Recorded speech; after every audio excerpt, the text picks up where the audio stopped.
बुर्ज खलीफा के इतने ऊंचाई पर होने के कारण अगर उड़ता हुआ एरोप्लेन बिल्डिंग से टकरा जाता है तो क्या होगा? क्या बुर्ज खलीफा सिर्फ डैमेज होगा या आधा बुर्ज खलीफा टूट कर नीचे गिर जाएगा?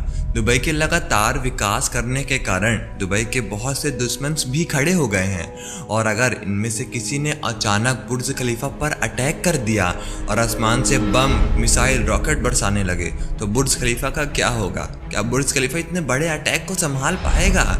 या अगर बुर्ज खलीफा इतने सारे अटैक को संभाल भी लेता है पर जब 100 साल बाद बुर्ज खलीफा की उम्र हो जाएगी तो क्या उस समय भी बुर्ज खलीफा इसी तरह शान से खड़ा रहेगा या जर्जर होने के कारण इतनी बड़ी इमारत सीधा ज़मीन पर आकर गिरेगी और चकनाचूर हो जाएगी?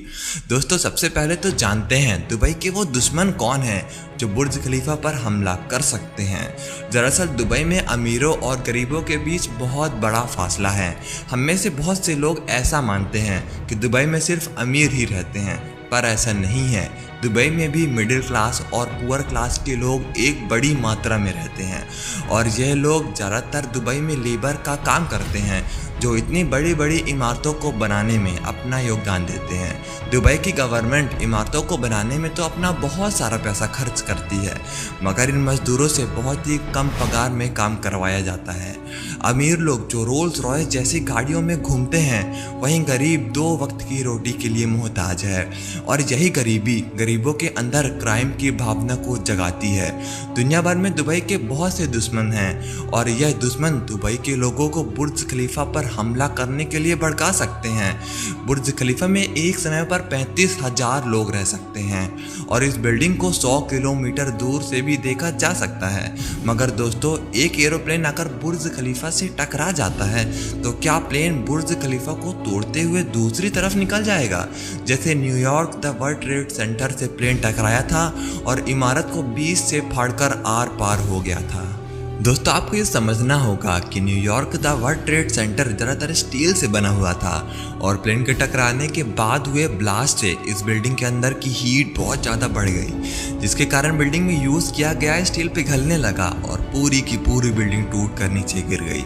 मगर बुर्ज खलीफा में ज़्यादातर कॉन्क्रीट का इस्तेमाल किया गया है, जिसकी वजह से अगर कोई प्लेन बुर्ज खलीफा से आकर टकराता है तो प्लेन बुर्ज खलीफा को तोड़ते हुए दूसरी तरफ नहीं जा पाएगा और ना ही बुर्ज खलीफा प्लेन के टकराने से इतना जल्दी गिरेगा क्योंकि कंक्रीट इतना जल्दी मेल्ट नहीं होता है।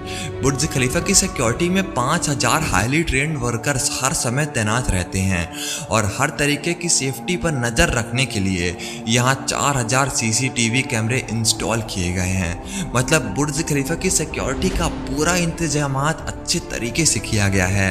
हमारे इस खुराफाती दिमाग में एक और क्वेश्चन आता है कि अगर बुर्ज खलीफा के ऊपर बम, मिसाइल और रॉकेट से हमला हो जाता है तो क्या होगा?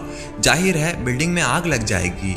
बुर्ज खलीफा में हर 30 फ्लोर बाद एक ऐसा खास तरीके का फ्लोर बनाया गया है जिसमें बहुत ही एडवांस फायर सेफ्टी सिस्टम लगाया गया है। ये floors air conditioned, fire resistance और प्रेशराइज्ड हैं। मतलब कि अगर कोई प्लेन बुर्ज खलीफा से टकरा जाए या इसमें बम धमाका हो जाए तब भी ये फ्लोर्स हीट को बिल्डिंग के अंदर नहीं घुसने देंगे और ना ही बिल्डिंग में मौजूद लोगों को किसी भी प्रकार की घुटन होगी। बुर्ज खलीफा के स्टेयर्स को एक खास तरीके के फायर प्रूफ कंक्रीट से बनाया गया है जिससे इमरजेंसी के समय सीढ़ियों पर आग ना लगे। हर बिल्डिंग में आग लगने के बाद एलिवेटर्स रुक जाते हैं क्योंकि इस हालत में एलिवेटर्स को पावर सप्लाई नहीं मिलती, मगर बुर्ज खलीफा के साथ ऐसा नहीं है। पावर सप्लाई बंद होने के बाद भी बुर्ज खलीफा के एलिवेटर्स काम करते रहते हैं क्योंकि बुर्ज खलीफा के एलिवेटर्स इमरजेंसी के समय एक खास तरीके के पावर सप्लाई का इस्तेमाल करते हैं।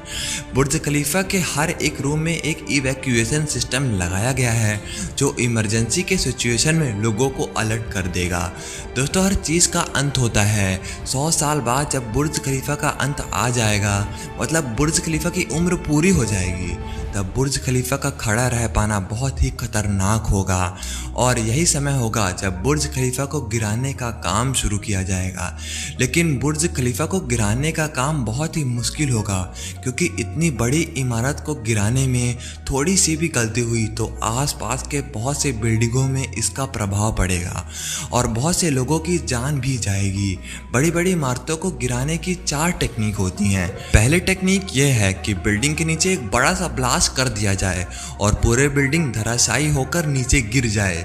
मगर इस तकनीक से बुर्ज खलीफा नहीं गिराई जा सकती, क्योंकि बुर्ज खलीफा के आसपास और भी बहुत सी बिल्डिंग्स हैं और बुर्ज खलीफा के ऐसे गिरने से उन बिल्डिंग को भी बहुत बड़ा नुकसान सहना पड़ेगा और बहुत से लोगों की जान भी जा सकती है। दूसरी टेक्निक यह है कि एक क्रेन में बड़ा सा लोहे का गोला फंसाकर बिल्डिंग को मार मार कर गिरा दिया जाए, मगर यह टेक्निक भी बुर्ज खलीफा को गिराने में असफल है। तीसरी टेक्निक यह है कि बड़ी सी क्रेनों को लेकर बुर्ज खलीफा को तोड़ तोड़ कर गिराया जाए, मगर आप जानते ही हैं इतनी बड़ी क्रेन होती ही नहीं है जो इतने ऊंचे बुर्ज खलीफा को गिरा सकें। चौथी तकनीक यह है कि ऊपर से एक एक मंजिल को तोड़ तोड़ कर एक एक करके गायब कर दिया जाए और धीरे धीरे करके इमारत गायब होती चली जाएगी। इसी टेक्निक का इस्तेमाल जापान और चाइना जैसी जगहों में बड़ी बड़ी इमारतों को गिराने के लिए किया जाता है और इंजीनियर का अनुमान भी यही है कि इसी टेक्निक का इस्तेमाल करके बुर्ज खलीफा को फ्यूचर में गिराया जाएगा। दोस्तों, ऐसी इन्फॉर्मेटिव वीडियोस देखने के लिए हमारे चैनल को सब्सक्राइब कर दीजिए और उस बेल वाले आइकन को भी ज़रूर प्रेस कर दीजिएगा।